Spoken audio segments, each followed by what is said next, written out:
pretty sure this is my favorite look so far, and the first thing you want to do to get started on this super cool zombie look is take a very pale foundation. I am using Light 41 Neutral by Kat Von D, and you want to blend this foundation everywhere that will be visible. For me that will be my face, my neck and my arms, but I did not blend it into my arms.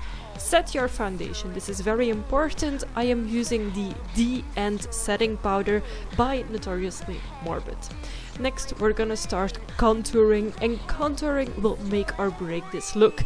And actually you can just contour very heavily. We will be contouring the body afterwards, but first we're gonna focus on the face. So contour your cheekbones, both above and underneath, also your temples, your nose, etc., so that you are morbidly awesome. Next we're gonna take Done. This is a purple based eyeshadow and we're gonna hollow out the eyes with this. So I'm taking a very fluffy brush and I want the makeup to look worn in, so I'm not using any base at all. You can also apply this slightly around the lips. The next color we're using is a bit more pink and a bit more red. This one is called Best Bunch of Months, also by Notoriously Morbid, and we're gonna apply this onto the eyelids to give a kind of sickly look. After that we're gonna use a black eyeshadow. This one is called Bloody Awful Poet, again by Notoriously Morbid, and we're gonna fill in our eyebrows. And after we're done the eyebrows we're also gonna accentuate the makeup. So I'm applying black at the outer side of the lid and just making a messy, kind of smoky-ish eye look. You can do whatever you want. I wanted this cheerleader look to be kinda pretty, but also not very pretty. You'll see afterwards. To kinda make this look pretty, I'm curling my lashes and applying mascara. This is just to make it a little bit more girly. If you're doing a male zombie, this is optional. I'm also tightlining my eyes with black, just to make it more black.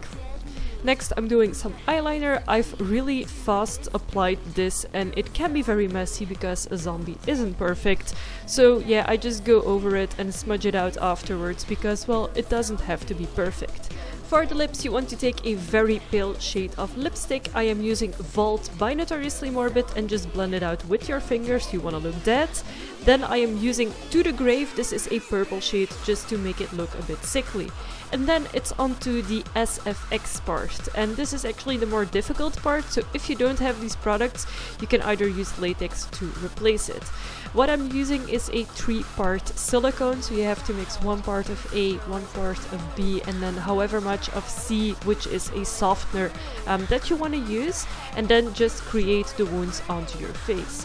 Now, if you don't have any experience with this product, I would not recommend using it. Do your research and learn how to use it before you start using it on yourself or on other people.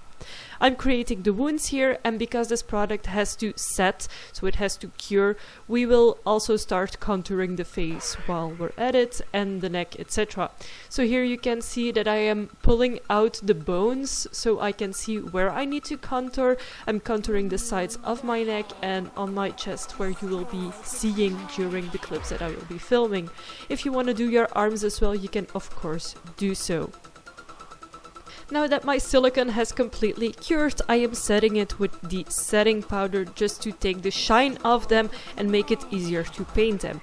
I am using a alcohol activated paint palette to color these in, but you can use grease paints as well as water activated paints. I just prefer using the alcohol activated. So I'm using a purplish red color to first color in the wounds and create kind of a bruised, sickly effect around them, and I'm using a stippling sponge for this. Stippling sponges are your best friend if you're doing SFX makeup.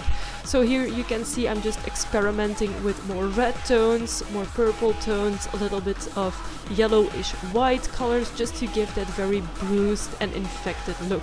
After laying down this base color, I'm detailing the wounds with some more red. So you can see that I'm actually going into them with the alcohol activated paints to detail them.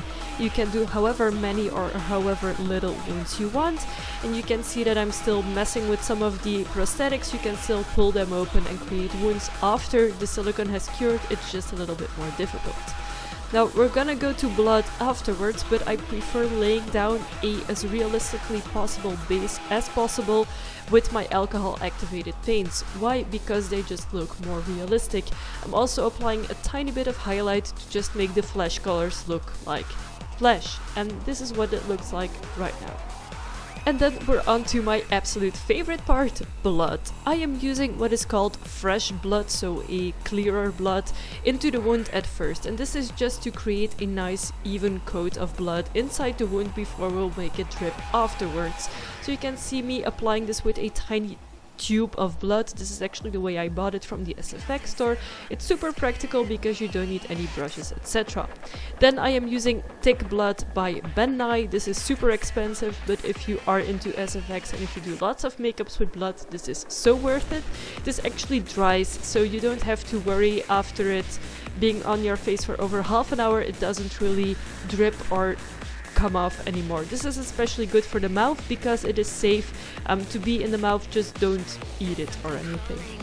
So as you can see, I'm just applying this thick blood in a mix all around the wounds that I've created, just to create a variety of blood types into each wound. I'm also applying at this point some old blood, and I'm also gonna darken up my teeth. This is called tooth enamel. It tastes terrible, but it gives a great result.